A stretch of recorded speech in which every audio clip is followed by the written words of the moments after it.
The number of home foreclosures and evictions in Metro Detroit area has now reached epidemic proportions.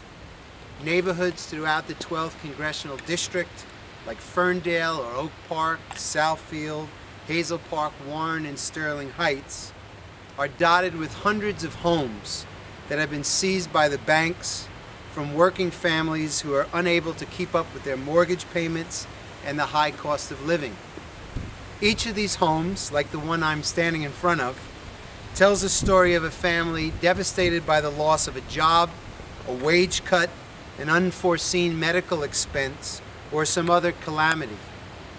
If you multiply that by the 11,000 homes in Michigan that have been foreclosed and another 19,000 that are currently involved in bankruptcy proceedings, you have a picture of social misery on a scale not seen since the economic recession of the 1980s, as literally tens of thousands of people face the prospect of homelessness.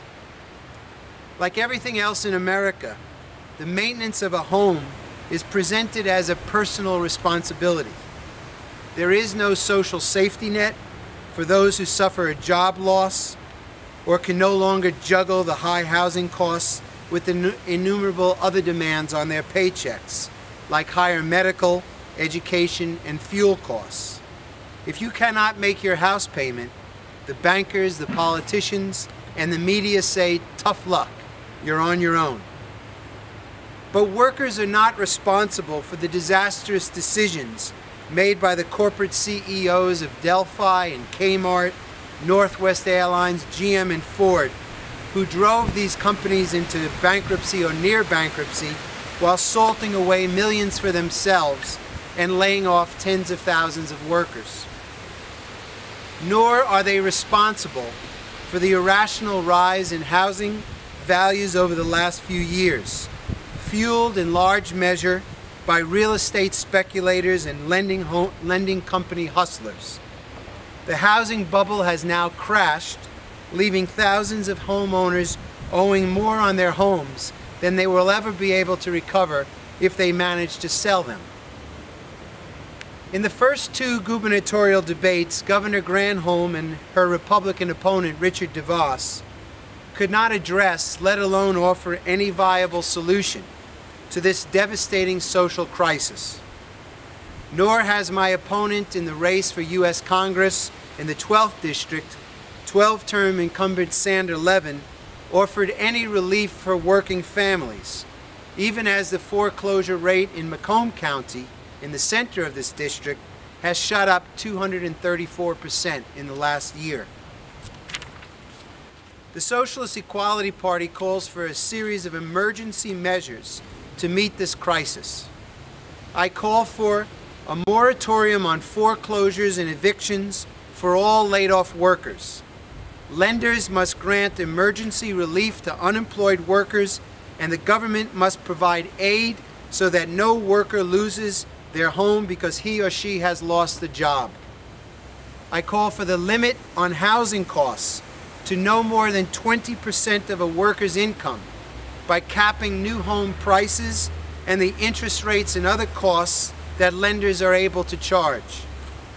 I call for the overturning of the bankruptcy law that was signed into law by the Bush administration in 2005, a law drafted by lobbyists for the credit card companies and other financial interests that has punished tens of millions of Americans who have been forced to accumulate a huge debt burden because their wages have stagnated or declined, while the cost of housing, the cost for housing, food, fuel, education, health care has continuously increased.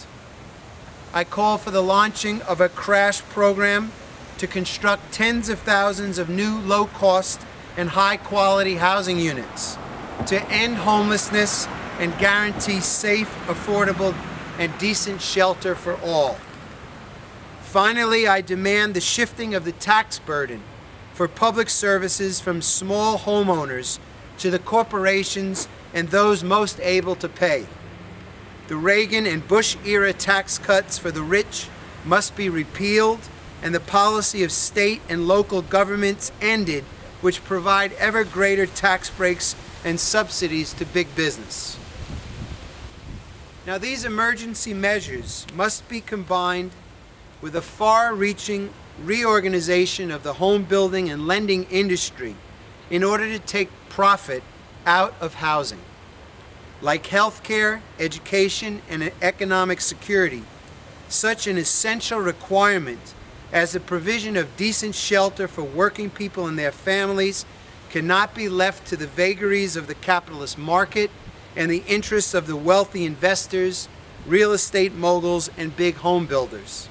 In a city where tens of thousands are without decent homes, why should one man, Detroit billionaire William Pulte, the head of the nation's largest home builder, Pulte Homes, have the power to decide whether or not to build homes based on a single criterion, whether it will augment his $1.6 billion personal fortune? What a colossal waste of resources. This is a social crime. Such vast amounts would better be spent to protect the homes of the 356,000 Michigan workers who have lost their jobs, or the hundreds of thousands or more who constitute the working poor in the state of Michigan. The mortgage industry can no longer be the personal asset of wealthy CEOs and speculators. The biggest lending companies and financial institutions, Wells Fargo, Bank of America, JP Morgan Chase, and the lending operations of Ford and GM, must be transformed into publicly owned institutions in order to provide cheap credit to small homeowners and small businesses.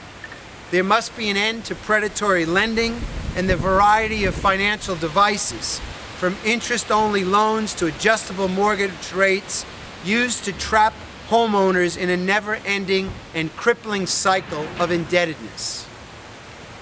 In the two debates between Governor Granholm and Richard DeVos, what emerged is that both candidates are for granting even further tax cuts to big business. The plan to eliminate the single business tax on corporate profits will leave as much as $1 billion gap in the budget, leading to another wave of massive budget cutbacks in essential services. In the end, it will be small homeowners who subsidize the operation of corporations, whose wealthy executives and big investors refuse to pay taxes for public infrastructure, education, and other necessities. This is no doubt what Granholm and DeVos refer to as a business-friendly environment needed to attract corporations.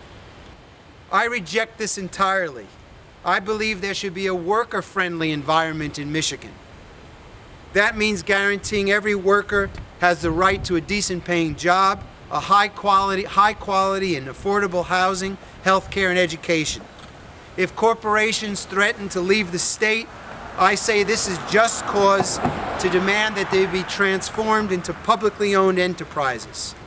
All such corporations valued over $10 billion, including the auto industry, upon which tens of millions of working people depend, should be put under the democratic control of working people, with full compensation to small investors and compensation to big investors negotiated publicly. The hundreds of billions squandered on the war in Iraq and the billions more that are wasted on executive compensation give lie to the claim that there's no money to provide the basic necessities of life.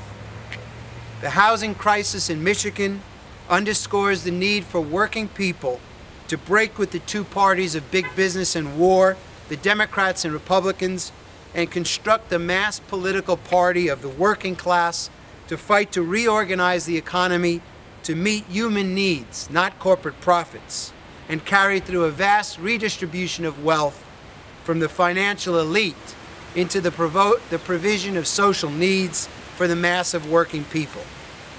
I urge voters in the 12th Congressional District to vote for me, to read our election program, and to participate in the struggle for a socialist alternative. Thank you very much.